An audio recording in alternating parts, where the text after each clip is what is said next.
What are the financial forces driving Asia's rise, from transnational business expansions and technology for digital growth to untapped opportunities in the region and beyond? Understand the trends, innovations and corporate deals that are building Asia. On Asia First, Monday mornings on CNA.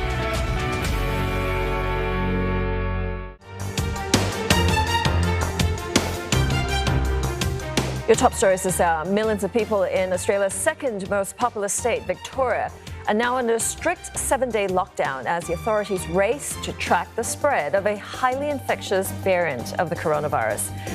Now, Tokyo and other parts of Japan might also face an even longer state of emergency. Government leaders are trying to control their relentless spread of the coronavirus ahead of the Olympics, with some medical experts there fearing the Summer Games might spawn a new variant strain.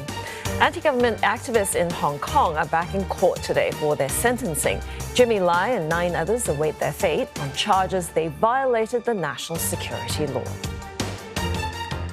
On a collision course once more. Now, in a move that's likely to rile China, the United States is urging the World Health Organization to carry out a second phase probe into the origins of COVID-19. That's gained support, though, from members of the WHO-led investigation team that visited Wuhan in February. They are warning time is running out to examine blood samples and other important clues that might pertain to when, where, and how this pandemic could have begun there. In a statement, the U.S. mission to the UN says it's critical that independent experts are given full access to the original data and samples in China. And it would appear the U.S. President Joe Biden has ordered that the intelligence community there look into the origins of this pandemic may have drawn an early response. The community has acknowledged their agencies had 2 theories as to how COVID-19 might have come about. Both those U.S. agencies believe that it emerged naturally from human contact with infected animals, and a third possible theory embracing that possible lab accident taking place in Wuhan as the source of the coronavirus. Now, the Office of the Director of National Intelligence, however, was quick to shoot down these theories, saying the supporting evidence was far from conclusive. Facebook has also been making a move in light of the renewed probe in the United States. They've ended their ban on all posts that might assert COVID-19 was man-made or manufactured. But in China, they've been hitting back at the U.S. response, describing it as irresponsible, saying it undermines global solidarity. 美方根本不在乎事实和真相，也没有兴趣进行严肃的科学溯源。 而是想借疫情搞污名化和政治操弄，甩锅推责。这是对科学的不尊重，对人民生命的不负责，更是对全球团结抗疫努力的破坏。 In the meantime, a key bill, a piece of legislation to boost America's ability to compete with China, has gained sufficient backing to advance to the U.S. Senate. This proposed law sets aside some $200 billion to strengthen the United States' science and technology capabilities so as to maintain that edge over China. It received majority support after going through several rounds of amendments that were proposed by both sides of the political aisle, marking another bipartisan victory for the Biden administration. Now, U.S. media reports say that the president has picked his new ambassadors as well to China and to India. The veteran Foreign Service officer and former ambassador to NATO, Nicholas Burns, is expected to take up that post as the U.S. envoy to China. The mayor of Los Angeles, Eric Garcetti, is reportedly the president's nominee for ambassador to India. Now, the White House is yet to formally announce those decisions.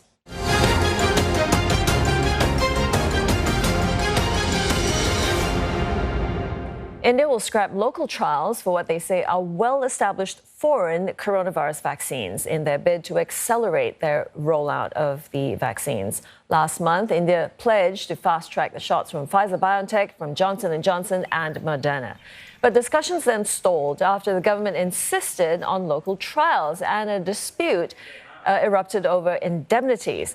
Now, a government official says they expect those doses from Pfizer as soon as July. And he says the government will continue to examine their request to grant them legal protections against the use of the Pfizer vaccine in India.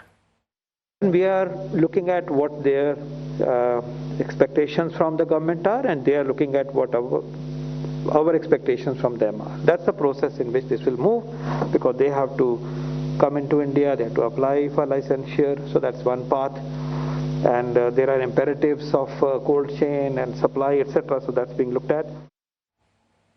At this point, about 11% of India's population of 1.3 billion is said to have received at least one dose of a vaccine. That is the lowest vaccination rate amongst countries with the highest number of infections.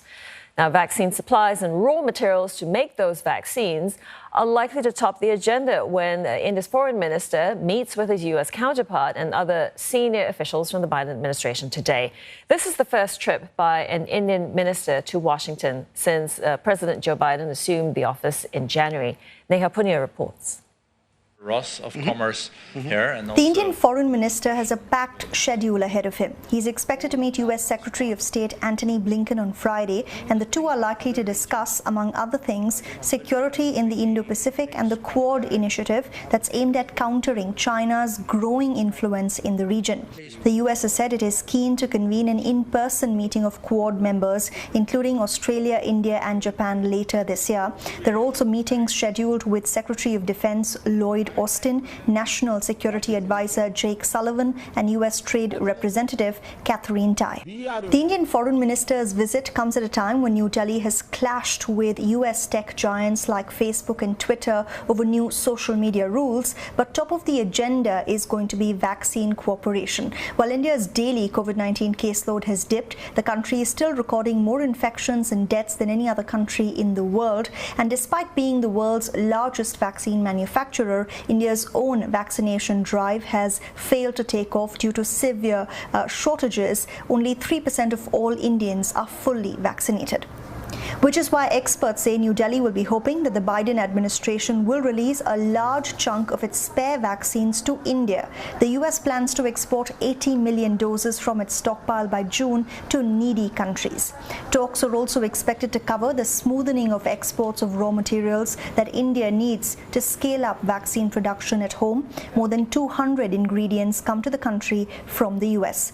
Last month, caving under increasing public criticism, the Biden administration finally loosened restrictions on the export of vaccine raw materials, but domestic companies say supplies are still erratic. Reports suggest that the Indian foreign minister might also hold a meeting with Pfizer representatives. India's emergency authorization to that vaccine has been pending because of the US drug maker's insistence that its company get legal protection in the event of any adverse reactions from its vaccine. Neha Punia, CNA, New Delhi. Record numbers of people are expected to be traveling this weekend all across the United States. Now, every year, the start of the Memorial Day weekend kicks off the summer travel season.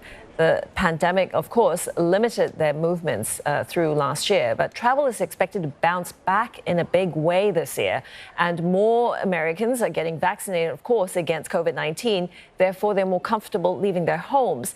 According to AAA travel forecast, more than 37 million people in the United States are expected to travel through this holiday weekend. That's an increase of 60% from 2020. The forecast also predicts 34 million Americans will travel by car.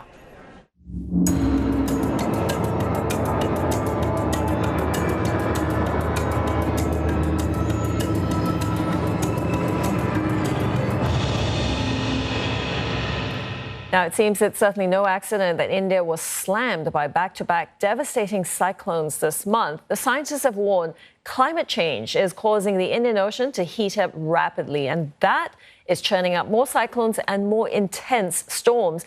The Indian Ocean is the world's third largest body of water. It covers 20% of the planet and flanked by Asia, Australia, and Africa.